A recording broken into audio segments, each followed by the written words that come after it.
Hi guys, so I'm just going to do a video on the iPhone 5 versus some of the competition, some of the bigger competition, which is the Samsung Galaxy S3, which is Android's best smartphone out at the moment, and the Nokia Lumia 920, which isn't out yet but it's been announced, which is a Windows phone.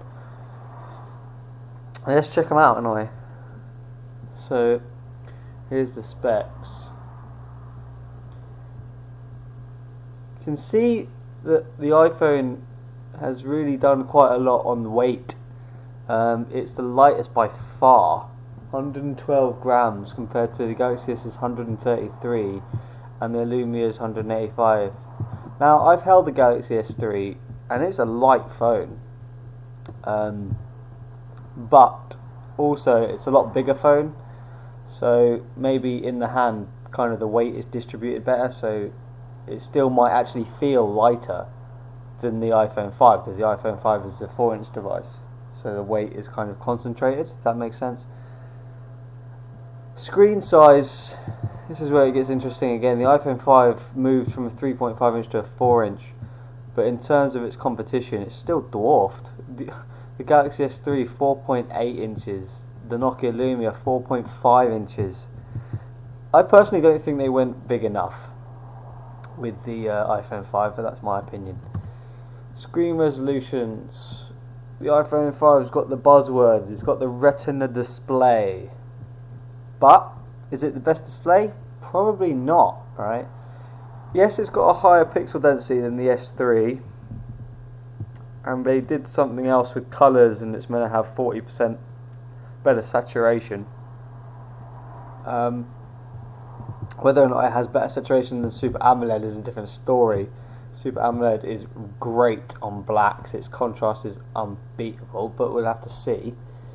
The Galaxy S3 has a 720p display, but a lower pixel density. But the lower pixel density is obvious due to the fact that it's 4.8 inches, so it's going to have less pixels per inch.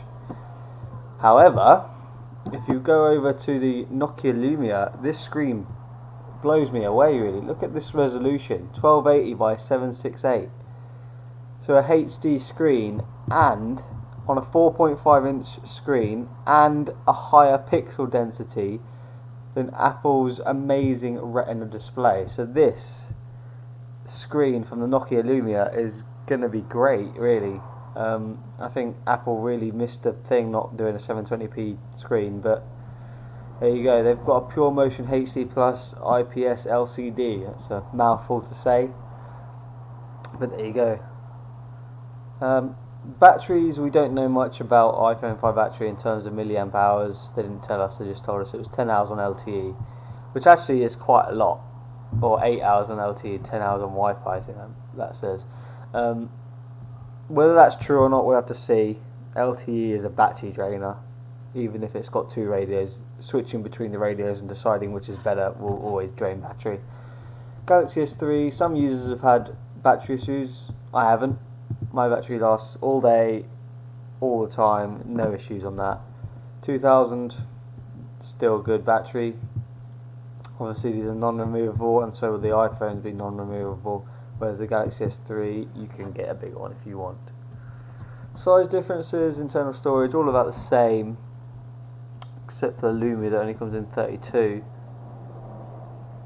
The iPhone 5 and the Lumia don't have external storage, whereas the Galaxy S3 does. That means you can probably have like 120 something gigabytes of storage if you wanted it. Cameras, I'm guessing are all going to be pretty similar here.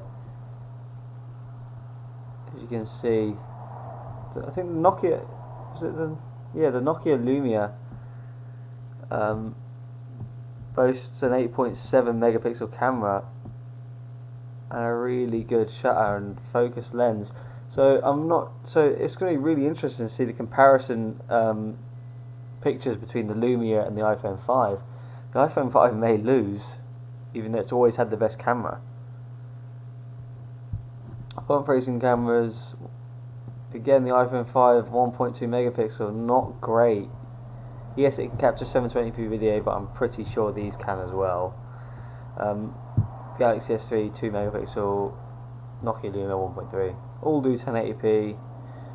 This is another thing that I was a bit disappointed. They didn't include NFC, so that's another whole year of iPhones with doesn't have mobile payment, whereas the other phones in this table do. So that's another big disadvantage to Apple. I mean, when you look at it, what have they really upgraded? They've just made it 4 inches. Every time I look at these specs compared to the other phones, I get disappointed. The Nokia Lumia seems to beat it in pretty much everything. Basically got Bluetooth 4.0 except the Lumia. Apple A6 we don't know much about. I'm sure benchmarks will come out. But they've all got very good processors. I mean, Apple phones specifically, you don't really notice the processor overly because they've got a really smooth OS, it doesn't matter.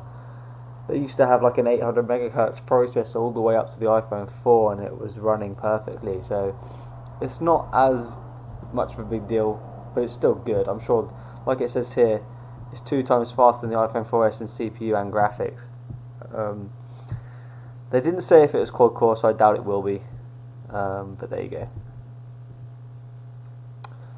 What else have we got here? Basically, the rest of it comes down to the operating systems. This has iPhone 5, iOS 6. Some people like that, I don't. Android 4.0.4, but will be Jelly Bean soon. And Windows Phone A, which is up and coming from the Lumia. I'll do another video on the features of iOS 6, but again, I don't think it was a major upgrade in my opinion. The iPhone 5 probably should have been called the iPhone 4SS because that's how much of an upgrade it really is. I'm sure there'll be some Apple fanboys that are going, no, it's amazing, but really? Come on, just look at it for what it is, not for just kind of because it has an Apple on it. Anyway, let me know what you guys think about its competition and is it going to be the top phone? Because right now I'm going to say no, but it will sell millions, it's Apple.